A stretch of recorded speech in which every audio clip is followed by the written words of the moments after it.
First ever factory outlet, Chandanagar, Mukunda Jewelers, opening soon. No making charges. Hello guys, welcome back to our channel. ఈరోజు మనతో ఉన్నారు amphi certified mutual fund distributor అయిన బోనిగల Salomon గారు. సార్తో మాట్లాడదాం. నమస్కారం sir. నమస్తే అండి విరాట్ గారు. సార్, ఈక్విటీలో అంటే రిస్క్ ఉంటుంది కాబట్టి స్టాక్ మార్కెట్లో ఆ స్టాక్స్ ఇన్వెస్ట్ చేయరు అనడానికి ఒక అర్థం ఉంది. బట్ మ్యూచువల్ ఫండ్స్లో ఆ రిస్క్ అనేది తక్కువ ఉంటుంది అనేది విన్నాను నేను. అయినప్పటికీ కూడా స్టాక్ మార్కెట్లో ఉన్న ఈ మ్యూచువల్ ఫండ్స్ ఏదైతే ఉందో ఈ ఫండ్స్లో కూడా ఇన్వెస్ట్ చేయడానికి ఎక్కువ మంది మొగ్గు చూపించట్లేదు. దీనికి గల కారణం ఏమై ఉంటుంది? విరాట్ గారు మంచి క్వశ్చన్ అడిగారండి. ఇప్పుడు ఈక్విటీస్ అంటే కంపెనీలో ఓనర్షిప్. మనం ఎనీ కంపెనీ డబ్బు సమీకరించుకోవాలంటే రెండు రకాలుగా సమీకరించుకుంటుంది. ఒకటి ఈక్విటీస్, రెండు డెట్. ఈక్విటీస్ అంటే కంపెనీ నుంచి స్టాక్స్ కానీ షేర్స్ కానీ ఇస్తారు. ప్రజల నుంచి, సంస్థల నుంచి డబ్బు తీసుకుని స్టాక్స్ షేర్స్ ఇవ్వటాన్ని ఈక్విటీస్ అంటారు, అంటే ఓనర్షిప్. డెట్ అంటే అప్పు తీసుకుంటారు, కంపెనీస్ అప్పు తీసుకుంటారు. బ్యాంక్స్ నుంచి కానీ NBFCs, non banking finance companies నుంచి కానీ అప్పు తీసుకుంటారు, ఫైనాన్షియల్ సంస్థల నుంచి. దానికి కానీ వడ్డీ పే చేస్తారు. ఇప్పుడు డెట్ అంటే వాళ్ళకి ఓనర్షిప్ ఉండదు, అప్పు ఇచ్చిన వాళ్ళకి. ఈక్విటీ కొనుక్కున్న వాళ్ళకి మాత్రం ఆ కంపెనీలో ఓనర్షిప్ ఉంటుంది. ఇన్ఫోసిస్లో నేను షేర్ కొన్నాను అనుకోండి, నేను కూడా one of the part owner of Infosys. అయితే విరాట్ గారు, మరి ఈక్విటీస్లో కొన్ని స్టాక్స్ మల్టీ బ్యాగర్స్ అంటే వేలు లక్షల కోట్లు అయిన స్టాక్స్ ఉన్నాయి. కొన్ని స్టాక్స్ కుదేలు అంటే ₹1,00,000 2-3 వేలు అయిన స్టాక్స్ కూడా ఉన్నాయి. రిస్క్ అంటే ఏమిటి? మనం పెట్టిన ప్రిన్సిపల్ తగ్గటాన్ని రిస్క్ అంటారు ఈక్విటీస్లో సబ్జెక్ట్ టు మార్కెట్ రిస్క్.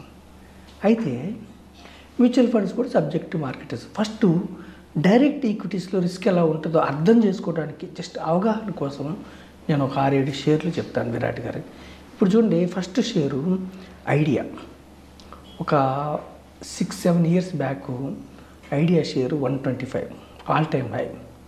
ఈరోజు 2024 ఈరోజు ₹8. అంటే దగ్గర ఎంత 90% మైనస్ అయింది.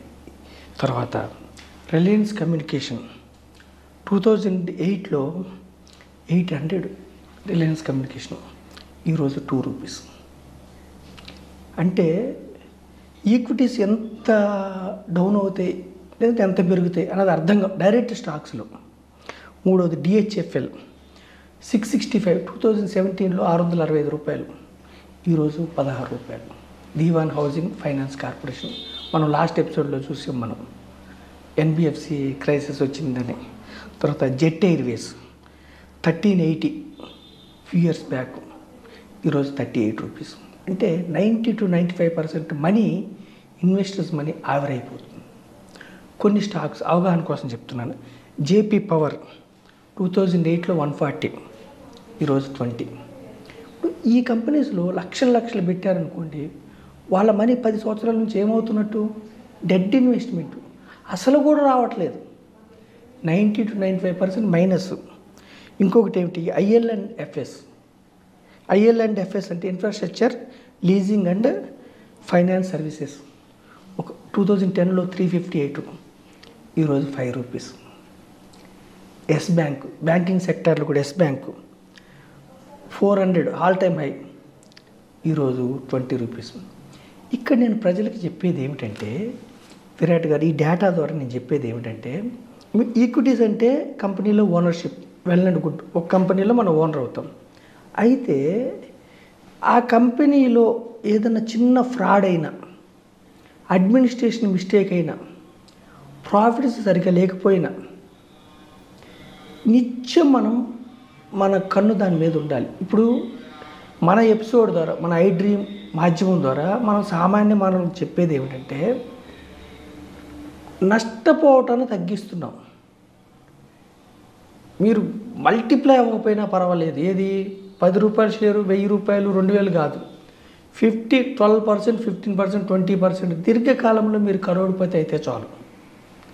ఆ అవేర్నెస్ ఇవ్వడానికి నేను ఏం ప్రమోట్ చేస్తున్నానంటే విరాట్ గారు, డైరెక్ట్ స్టాక్స్కి మీరు వెళ్తే ఇలాంటి స్టాక్స్ కూడా వచ్చే అవకాశం ఉంది. ఒక్కొక్కసారి మనం చూసుకోలేకపోతే. ఇప్పుడు ఎస్ బ్యాంక్ ఒకప్పుడు 6-7 ఇయర్స్ బ్యాక్ నంబర్ 1 బ్యాంకు. చిన్న fraud, administration fraud, chairman quit and pro టక్క లోయర్ సర్క్యూట్కి వెళ్ళిపోతూ ఉంటుంది. లోయర్ సర్క్యూట్ అంటే ఏమిటి? ఒకే రోజు 10% పడిపోతూ ఉంటుంది. అంటే అమ్మేవాళ్ళు ఉంటారు కానీ ఆ స్టాక్ కొనేవాళ్ళు ఉండరు. అప్పుడు టక్క పడిపోతూ ఉంటుంది. ఏదన్నా ఈ కంపెనీస్ ఎందుకు దెబ్బతిన్నాయంటే, ఇప్పుడు చూడండి విరాట్ గారు, మనం సామాన్య మానవులు ఎవరికన్నా వడ్డీకి అప్పు ఇచ్చామనుకోండి, లేదంటే ఏదైనా ఫైనాన్షియల్ సంస్థలు చూడండి, ఎవరికన్నా సామాన్య మానవులకు అప్పు ఇచ్చినప్పుడు వడ్డీ కడుతున్నంత కాలం వాళ్ళ మీద ప్రెషర్ తీరు. వడ్డీ ఎప్పుడైతే డిఫాల్ట్ అవుతారో వాళ్ళు అసలు కట్టమని ప్రసిద్ధిస్తారు. అంటే అర్థం ఏంటి? వడ్డీయే కట్టలేకపోతున్నాడు కాబట్టి ఇతను ఫినాన్షియల్ కండిషన్ వీక్ ఉందని ప్రసిద్ధిస్తారు. అలాగే కంపెనీసు డెట్ అంటే కొన్ని బ్యాంక్స్ నుంచి అప్పులు తీసుకుంటే కదా, వాటికి వడ్డీ కట్టేంత కాలం ఆ కంపెనీ స్ట్రాంగ్ ఉన్నట్టు. డెట్ ఎప్పుడైతే డిఫాల్ట్ అవుతారో వడ్డీ కంపెనీస్కి అర్థమైపోతుంది.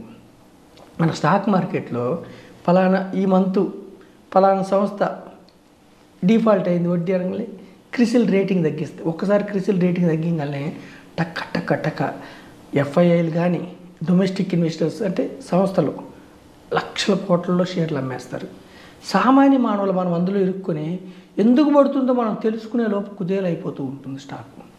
అందుకని నేను సామాన్యమైన ప్రజలకు ఏం చెప్తున్నానంటే విరాట్ గారు మీ ద్వారా, ఈక్విటీ డైవర్సిఫైడ్ మ్యూచువల్ ఫండ్స్.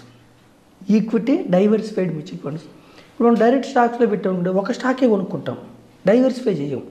ఇక్కడ డైవర్సిఫైడ్ మ్యూచువల్ ఫండ్లో 100 రూపాయలు నెలకు 500 కడితే కూడా, నెలకు 1000 కడితే కూడా 30 నుంచి 50 కంపెనీస్లో ఓనర్షిప్ వస్తుంది. ఏదైనా కంపెనీ ఫ్రాడ్ అయినప్పుడు మన మ్యూచువల్ ఫండ్ సంస్థ ఫండ్ మేనేజర్స్ టక్కన అమ్మేస్తారు. సో డైవర్సిఫైడ్ ఈక్విటీ మ్యూచువల్ ఫండ్లో డైరెక్ట్ స్టాక్స్లో ఉన్నంత రిస్క్ ఉండదు. పైగా 5 years పైన ఉంటే ఇట్లా మీకు కుదేలైపోవటం ఉండదు. పైగా 10 to 12% ఆరాంగా వస్తుంది డైవర్సిఫైడ్ ఈక్విటీ మ్యూచువల్ ఫండ్లు. అంటే నేను సామాన్య మానవులకు నేను చెప్పేది ఏమిటంటే, డైవర్సిఫైడ్ ఈక్విటీ మ్యూచువల్ ఫండ్లోకి మీరు రండి, 30 నుంచి 50 కంపెనీల్లో పార్ట్ ఓనర్షిప్ తీసుకోండి. దీర్ఘకాలం ఉంటే మీ లక్ష్యాలకు అనుగుణంగా మీరు వెల్త్ క్రియేట్ చేసుకోవచ్చు. డైవర్సిఫైడ్ ఈక్విటీ మ్యూచువల్ ఫండ్లో జీరో కాదు, డైరెక్ట్ స్టాక్స్లో కొన్ని స్టాక్స్ జీరో కూడా అయినాయి, కుదేలైనాయి. ఎప్పుడు ఏ స్టాక్ దెబ్బతింటుందో మనకు తెలియదు. కాబట్టి ఆర్డినరీ పీపుల్, సామాన్యమైన వ్యక్తి లేదా బిజీగా ఉండే వ్యక్తులు ఈక్విటీ మ్యూచువల్ ఫండ్ ద్వారా మీరు సంపద సృష్టించుకోండి. మీరు రీసెర్చ్ చేసుకొని టెక్నికల్ అనాలిసిస్, ఫండమెంటల్ అనాలిసిస్ చేసుకుంటే డైరెక్ట్ స్టాక్స్లోకి వెళ్ళండి.